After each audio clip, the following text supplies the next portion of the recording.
अवश्यम गे भूतम द्रव्ये मन्यमानम आसिदति।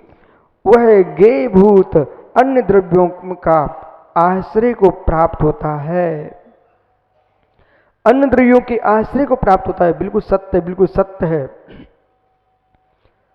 मां, चाहे तुम्हारा स्वयं का बेटा हो, चाहे आपकी सासू का बेटा हो, भोजन परोसना, इधर उधर देखे।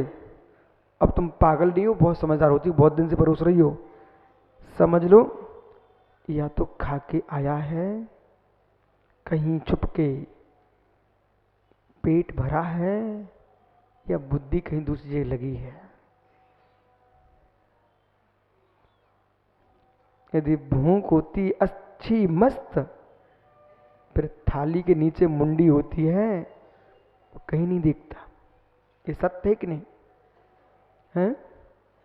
सुन लो भैया क्या बोल रहे लोग, सत्य है। जब तक भूख नहीं लगी है तब तक मित्र हर व्यक्ति भोजन में ये अच्छा नहीं, ये अच्छा नहीं है। आपको मालूम होना चाहिए, बैल भी जब भूखा होता है तो बहरा के गिरता है, और जैसे ही पेट भरने लगता है तो मुख में घास भरता है और ऐसे से उछालने लगता है, मतलब पेट भर चुका है। ज्ञानियों, यहां पर क्या है समझना तत्व दृष्टि में, जिसको आत्म कल्याण की भूख है वो कहीं आंख नहीं घुमाता। जिसको आत्म कल्याण की भूख है वो कहीं आंख नहीं घुमाता। जिसकी आंखें घूम रही जगत में, उसको आत्म कल्याण की भूख नहीं है। सुन रहे ना भाई लोगों?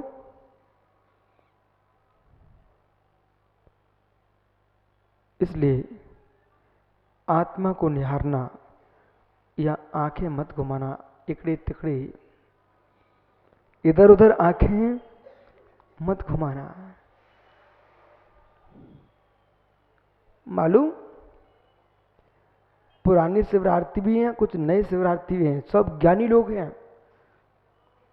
और जितने पुराने शिवरार्थी हैं, इस बात का ध्यान रखना आप, क्योंकि ये तो आप कहोगे मैं 10 साल से, हमें कोई कहे मैं 15 साल से आ रहा हूं। मित्र, नए लोग भी तुम्हारे साथ हैं, वे तुम्हें 15 साल की अनुभूति तुम्हारी यहाँ घूमने की नहीं देखना चाहेंगे, तुम्हारी सामाजिक देखना चाहेंगे। नहीं तो सन्मति ठुल्ले जैसे लोग भी इसमें हैं, वे कहेंगे ओ तुमने 15 दिन वर्ष तक किया क्या है।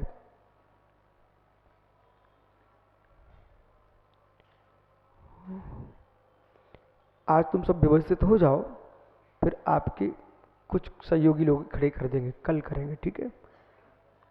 पर कल मालूम भी चल जाएगा कितनी सदैयां हैं। अब भदैया नहीं कहूंगा, कितने भगैया हैं।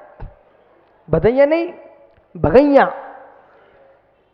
मतलब पहले दिन तो बहुत सारे लोग आ जाते हैं, और जैसे सुबह 4 बजे से जगेंगे और दिन भर बेचारे रहेंगे और शाम को थकेंगे, फिर कहेंगे भग चलो।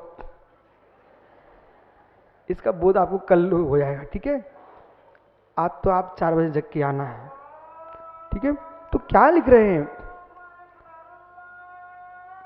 मुमुक्षु? भगैया तो नहीं है। भगैया बनना हो तो मित्र एक बात मेरी सुनो, घर से भगैया बनना और संग में सदैया बनना। तो द्रव्यम अन्नम आसक्ति, जो द्रव्य अन्य द्रव्य का आश्रय लेता है, तद आसाद्य च ज्ञानात्मा अज्ञानात्, ओहो ज्ञानात्मा ज्ञानात्म आत्मज्ञाना भ्रष्ट। राकेश ये क्या लिख दिया? जो साधक, जो श्रमण परद्रव्य का आश्रय लेता है, वह साधक आत्मज्ञान से, अपनी आत्मा से भ्रष्ट हो जाता है। स्वयं अज्ञानी भूतो, स्वयं अज्ञानी होकर के मोहयति, मोह करता है, वह रज्जति राग करता है, वह दृष्टि व द्वेष करता है, तथा भूतस्य बद्धते एव न तुम विमुच्यते। ऐसा जीव बंध को ही प्राप्त होता, मोक्ष को प्राप्त नहीं होता। ओहो ओहो भैया भैया, एक छोटी सी बात है। यहाँ पर यदि चाहे सन्मति ठोले हों, चाहे डीवी काशिला, चाहे बाहर के श्रावक हों, जितने भी शिवरात्रि आए हैं, मित्र तुम बड़े वीरता के साथ घर बोल के आए हो। युवाओं, बहुत भैया बिहार के बहुत युवा हैं, अभी नहीं दिख रहे, कल आपको दिखने वाले हैं। बेटा तुम सब घर में बोल के आए हो कि मैं 10 दिन तक महावीर के मोक्ष मार्ग की साधना करके आऊंगा।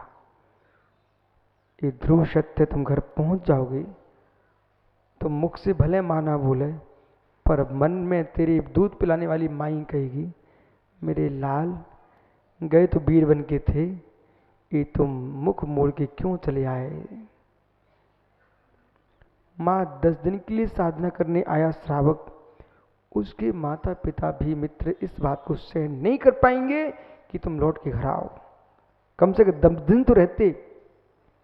फिर जो यूं कह के आया है, माँ मैं कर्म शत्रु से लड़ूंगा, पीठ फेर दिखा के नहीं आऊंगा, वीर बन के जाऊंगा, वीर मरण कर लूंगा, लेकिन कायर होके घर लौट के नहीं आऊंगा। तन से नहीं लौट पाए, मन से भी लौट गए तो मित्र अपने आप को कायर ही समझना। विशु भाई बेटा, स्वप्न भी मन में आ गया, अब मुझे दिल्ली जाना चाहिए।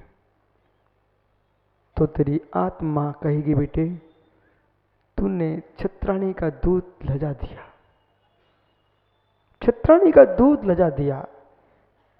समर भूरी में प्राण देके आ जाते, लेकिन मुख में तृण दबाकर घर लौटने की अपेक्षा।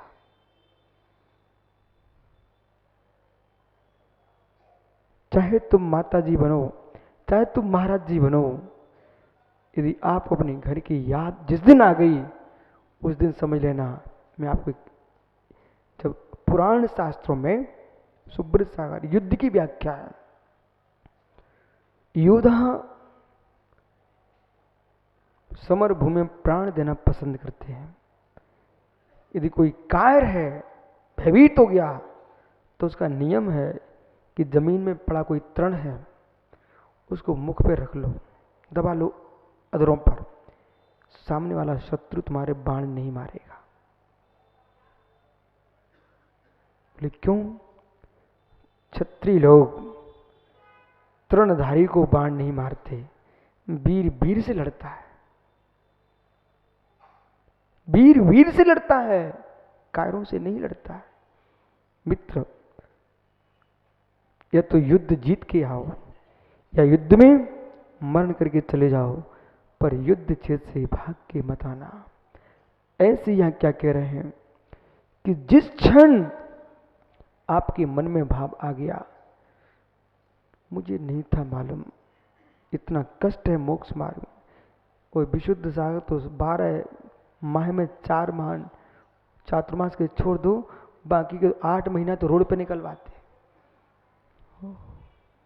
बिहारी बिहार, बिहारी बिहार, ऐसा मन में भाव आ गया बेटा, समझ लेना हमने कर्म शत्रु के सामने अपने मुख में राख की घास दबा ली है।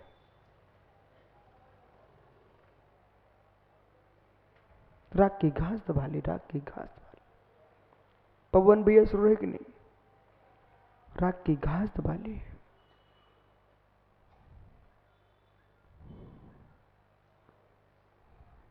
ऐसे होंगे बेचारे जैसे कि बिल्कुल श्रेणी का आरोहण कर रहे हो।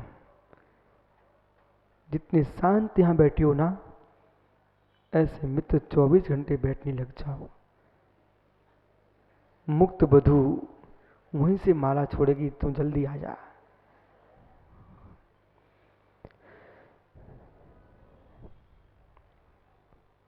आत्म पद से भ्रष्ट हुआ, स्वयं अज्ञानी भूत तो अज्ञानी होकर के मोहन करता, राग करता, द्वेष करता, तथा भूतस्य बद्धते एवं न विमुच्यते, ऐसा जीव बंध को ही प्राप्त होता है, छूटता नहीं है। इसलिए अतः अनेकाग्र न मोक्ष मार्गत्वम सिद्धे, इसलिए अनेकता मोक्ष मार्ग सिद्ध नहीं है, एकाग्रता ही मोक्ष मार्ग है, अनेकाग्रता मोक्ष मार्ग नहीं है।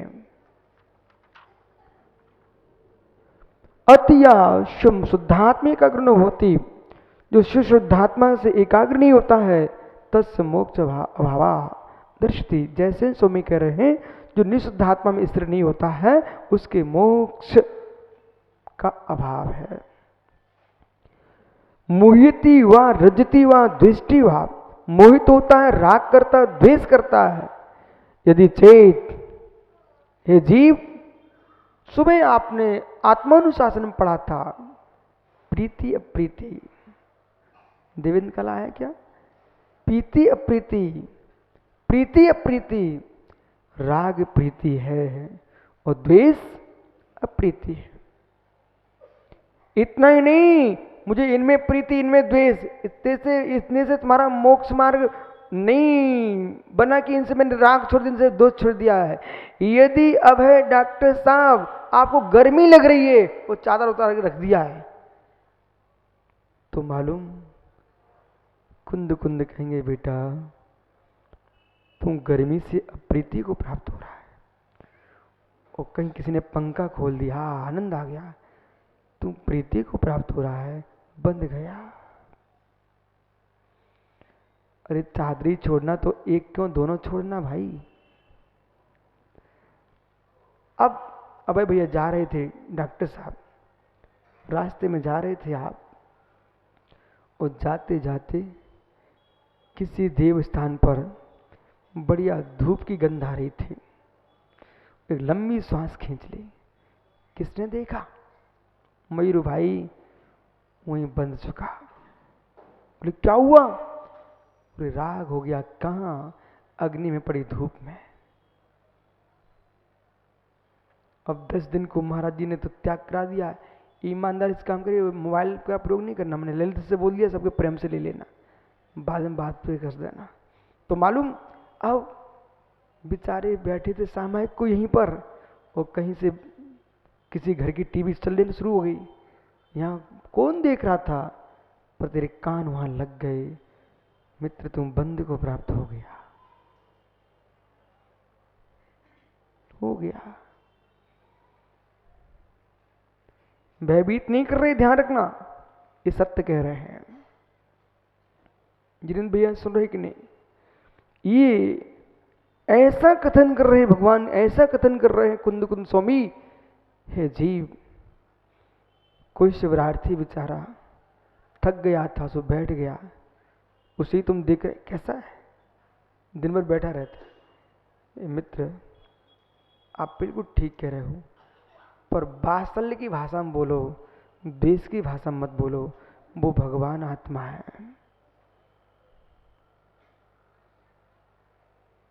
जो भाषा यहां सुन रहे हो, इस भाषा का प्रयोग तुम्हारे दैनिक जीवन में हो गया ना, तो ज्ञानी विश्वास रखना, तेरे देश में, तेरे घर में झगड़ा नाम का शब्द तो कभी आ ही नहीं सकता।